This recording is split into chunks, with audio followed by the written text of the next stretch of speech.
Hello everyone, my name's Brody, and on today's episode of Brody's Learning Adventure, we'll be learning about the Lone Star non-state. After Mexico gained its independence from Spain in 1821, it became a republic with a government based in Mexico City. Its territory included present-day Texas, which the Spanish called Tejas. Settlers in Texas. At the beginning of the 19th century, very few people lived in Tejas, aside from a few thousand Tejanos, or Spanish Texans. To promote growth, the Mexican government offered large and expensive land grants to empresarios, people who agreed to find settlers to purchase these grants. One of those settlers, Stephen F. Austin, also received permission to start a new colony on the condition that the new settlers follow Mexican law.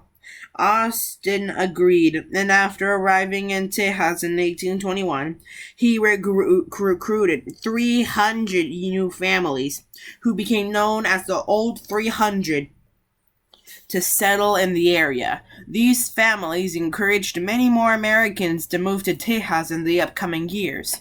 The new American settlers did not speak Spanish or practice Catholicism, and they kept illegal slaves. Within a decade, there were more Americans in Texas than Tejanos, and the U.S. decided to pressure the Mexican government to sell its land. In 1830, fearful of the growing dissatisfied American population in Texas, the Mexican government outlawed immigration from the U.S. to Texas.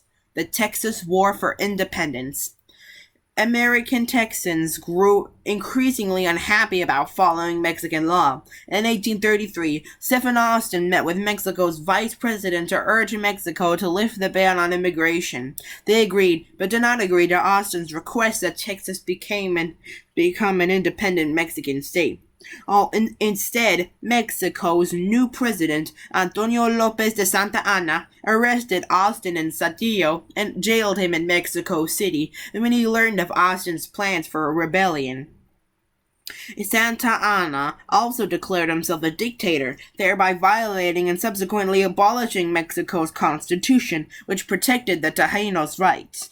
In 1835, Santa Anna gathered troops and sent them to Gonzales, Texas, with orders to seize its cannon. The Mexicans failed to confiscate the weapon, but the attempt set off the first battle in the Texas War for Independence.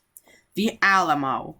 Having no army of their own, the Texans put out a call for volunteers. The 180-person volunteer militia, including free African Americans, rebel Tejanos, local residents, and adventure-seeking Americans like Davy Crockett and James Bowie, occupied an abandoned mission called the Alamo.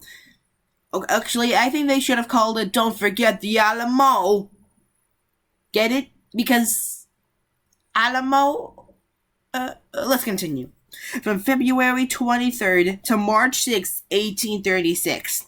The volunteers were no match for Santa Anna, who had the entire Mexican military at his disposal. Mexican cannons broke down the walls of the Alamo, but the Texans did not surrender. The Mexicans captured and executed the remaining militia, who were stationed at a fort called Goliad, and the Goliad Massacre.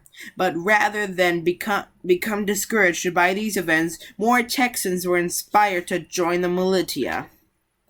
The Battle of San Jacinto. As Santa Anna remained on the attack, the Texas militia, now more than double in size and led by Sam Houston, headed eastward. On April 21st, 1836, Houston's troops ambushed. Ambush means to attack unexpectedly. Santa Anna's army at their camp near the San Jacinto River, shouting, "Remember the Alamo!" They should have shouted, "Don't forget the Alamo!" Because, the phrase. Let's continue. The Texans quickly defeated the Mexicans, taking Santa Anna captive and forcing him to sign a treaty recognizing Texan independence. The Lone Star Republic. During the siege of the Alamo, and no, not the topping, I have no idea what Alamo is.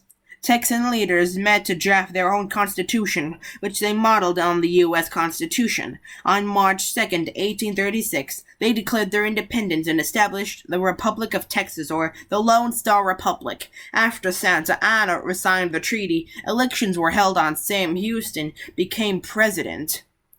Stephen Austin, whom the capital of Texas was later named for, became Secretary of State.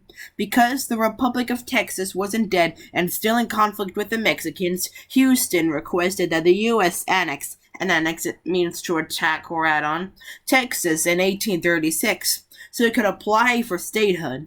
At the time, Jackson was president of the U.S., and he feared admitting another slave state to the Union, as well as provoking Mexico, so he denied the request. Instead, he offered Texas diplomatic recognition as its own nation. The next president, Martin Van Buren, inherited the Texas issue from Jackson. Annexation debates took place under the Van Buren administration. Mexico never recognized the new nation, forcing Texas to create the Texas Rangers, a militia devoted to guarding the border. Texas will not be admitted to the Union until 1845. Here's a quiz to see if you've been paying attention. What was the form of government in Mexico following the 1821 revolution? How did the Mexican government try to attract settlers to Texas? How did General Santa Anna get control of the Mexican government? Why was Stephen F. Austin jailed in 1833?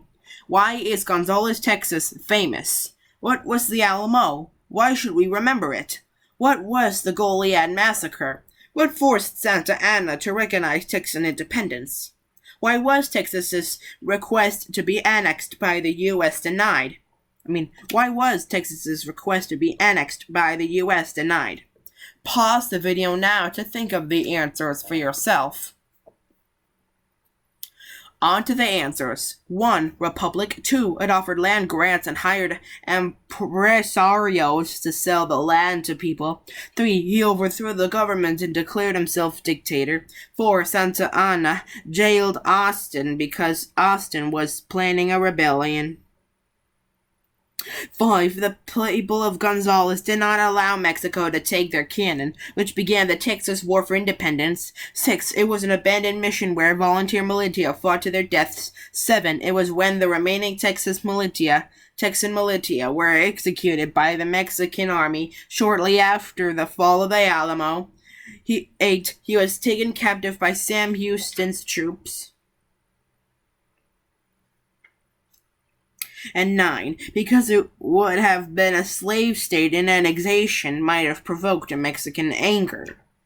Be sure to like, comment, subscribe, and hit the notification bell so that way you won't miss any of my new episodes. This is Brody signing out.